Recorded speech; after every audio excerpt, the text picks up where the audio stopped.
이제 야곱은 외삼촌 라반의 손아귀에서 완전히 벗어나게 됐습니다. 재산도 많이 축적했고 자녀들과 종들도 많았습니다. 명실상부한 대가족을 거느린 족장이 된 거죠. 이제 남부러울 것 없이 고향에 금이 환영할 수 있는 여건이었습니다. 그러나 고향을 떠난 지난 20년 동안 야곱 자신을 짓누르는 압박감이 있었습니다.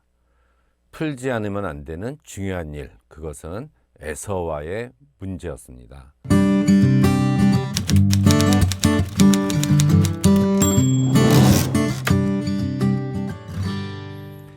20년 전에 도망치듯이 고향을 떠나올 때 야곱은 형 에서의 장자의 축복권을 속임수로 빼앗았습니다. 그때 에서는 야곱을 죽이겠다고 할 만큼 분노했었고 그 사실을 누구보다도 잘 알고 있었던 사람이 야곱이었습니다. 라반과의 그 아주 험난했던 갈등을 해결하고 이제 자유롭게 고향으로 돌아가는 마음이 가볍고 행복해야 하는데 고향을 떠나올 때 불안하고 두려웠던 마음과 별반 다르지가 않습니다. 오히려 어쩌면 더 무거웠을 겁니다. 떠나올 때는 홀홀 단신이었지만 지금은 자기가 보호하고 지켜야 할 식솔들이 많아져서 책임져야 할 무게가 더욱 무거워졌기 때문입니다. 야곱은 고향을 떠난 후에 에서에 대한 소식을 들은 적이 없습니다.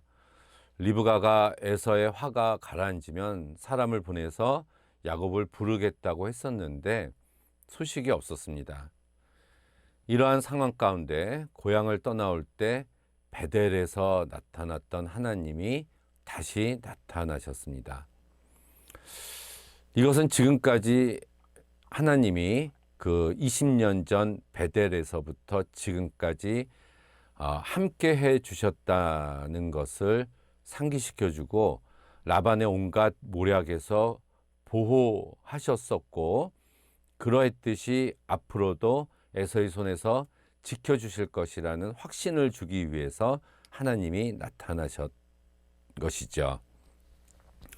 하나님의 사자들이 등장을 하게 됩니다. 근데 이들의 모습은 하나님의 군대였습니다.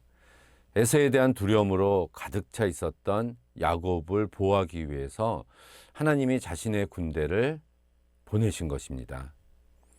하란으로 향할 때 베델에서 만났던 하나님이 내가 너를 그 땅으로 돌아가게 하리라고 하신 말씀을 이루어 주신 것이죠.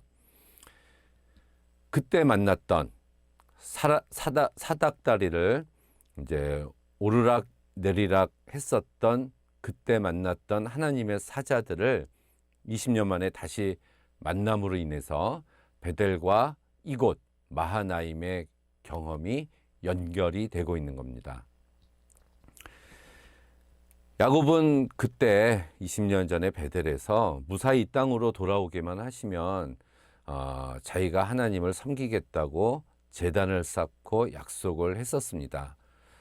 이제 하나님이 복 주셔서 많은 재물과 식소를 거느리고 돌아오게 되었는데 그렇다면 그는 바로 베델에 가서 단을 쌓고 하나님께 예배를 드려야 되는데 그때의 약속은 까마득히 잊어버리고 에서의 분노를 가라앉힐 걱정만 하고 있었던 것입니다. 이때 나타나셨던 하나님의 사자들 그리고 하나님의 군대 마하네 엘로힘이라고 하는데요. 이게 구부리다, 진을 치다라는 하나라는 히브리어에서 유래한 원형의 진을 나타내는 마하네라는 단어로 하나님의 진영, 하나님의 진을 의미합니다. 더 캠프 오브 갓이라고 할 수가 있죠. 그래서 70인역은 파레 무볼레라고 해서 성도들의 진인 교회를 의미하는 단어로 이것을 또한 번역을 해놨습니다. 어떤 교회들을 보면은 어떤 구역으로 이렇게 나누지 않고요. 이렇게 진이라는 표현을 써서 성도들을 이렇게 이제 나누는 그러한 교회들도 이제 몇 교회 제가 봤습니다. 근데 히브리어에서는 단수도 있고 복수도 있는데 쌍수라는 게 있습니다. 두 개를 나타내는 쌍수요. 근데 이때 쓰인 이 마하나임은 이제 쌍수의 개념이 쓰여서 이제 두 개라는 의미를 가지고 있어서 두 진영, 두 군대, 투 아미즈라는 의미가 훨씬 더 정확합니다. 야곱이 이렇게 부른 이유는 하나님의 진영과 야곱의 진영 두 개가 만나는 장소였기 때문에 그렇게 부른 것이 아닌가, 또는 두 군대로 형성된 많은 하나님의 천사들이 야곱 일행을 전후 또는 좌우에서 이렇게 옹이했기 때문에 이렇게 두 진영, 두 군대라고 표현한 것이 아닐까 우리가 엿볼 수 있습니다. 아무튼 베델에서 나타난 하나님이 지난 20년간 야곱을 보호하셨듯이 지금 나타나신 마하나임의 하나님도 앞으로 야곱의 인생을 책임져 주시고 인도해 주실 것이니까 걱정하지 말라는 것입니다. 그동안 야곱은 간간히 하나님의 이름을 들먹이기는 했지만 자신의 머리와 능력을 더욱더 신뢰하면서 살아온 인물이었습니다. 그렇지만 지금 눈앞에 보인 하나님의 군대 진영을 보고는 비로소 지난 20년 동안 하나님의 군대가 눈에는 보이지 않았지만 자신을 둘러 진치고 있었음을 깨닫게 된 것이죠. 가나안 초입에 이르러 나타난 이 천사들의 군대 진영을 보고 비로소 야곱은 20년 전에 베델의 약속을 기억해낸 것입니다. 그래서 성서는 두 구절밖에 할애를 하고 있지 않은데요. 그 두 구절밖에 나타나지 않은 이 부분에서 하나님께서는 함축적으로 아주 중요한 메시지를 주시고 있고요. 바로 그 말씀 가운데 이 야곱은 감탄사로 이렇게 표현을 합니다. 보라, 마하나임이라. 아주 짧은 두 단어지만 이 감탄사는 야곱이 하나님의 군대가 지난 세월 동안 나와 함께 하셨음을 이제 내가 알게 되었다는 것입니다.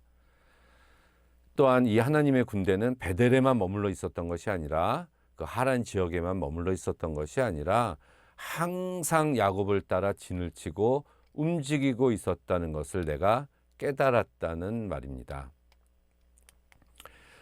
마하나임은 지금도 우리 주위에서 우리를 둘러싸고 우리를 지키고 있는 하나님의 군대입니다. 하란에서 머무는 동안 보이지 않았던 하나님의 천사들이 이제야 보였는데 이것은 야곱의 곁에 없어서 안 보였던 것이 아니라 야곱이 보지 못했던 겁니다. 하나님은 항상 야곱 편이었습니다. 이제 야곱이 하나님과 함께 하심을 믿고 하나님 편에 서기만 하면 됩니다. 마찬가지로 이 하나님의 군대는, 야곱과 함께 하셨던 하나님의 군대는 오늘날 저와 여러분과도 함께 하고 계십니다. 내 주위에도 하나님의 군대가 있습니다. 하나님의 천사, 하나님의 군대 마하나임을 야곱에게 보내셨듯이 오늘날 우리에게도 보내주심을 믿습니다. 다만 내가 보지 못하는 것이지 하나님의 군대, 하나님의 천사가 없어서 못 보는 것이 아닙니다. 그래서 우리 눈을 크게 뜨고 우리 좌우를 살펴봅시다. 우리는 우리의 삶이 주는 불안과 두려움을 에워싼 적군의 군대처럼 느끼면서 압박을 가지고 살아가고 있습니다. 세상이 주는 두려움은 우리의 생명을 위협하고 비굴하고 초라하게 우리를 굴복시키려고 합니다. 그렇지만 이미 문제의 발생 전에 위로와 사랑을 담아서 우리 곁에 와 계신 하나님의 군대가 있음을 바라봅시다. 오늘도 하나님께서는 천사들을 보내서 우리들을 모든 환난과 핍박 속에서 보호하고 늘 승리케 해주십니다. 모든 천사들은 섬기는 영으로 구원받을 상속자들을 위해서 섬기라고 보내심이 아니냐. 그렇기 때문에 우리는 세상의 두려움에 눌려 떨지 말고 믿음으로만 볼 수 있는 하나님의 군대를 보고 찾고 확신하면서 살아가도록 합시다. 세상 모든 것을 포기하고서라도 천국을 소유하겠다는 믿음 속에서 하나님의 마하나임의 하나님을 우리는 경험할 수 있을 겁니다.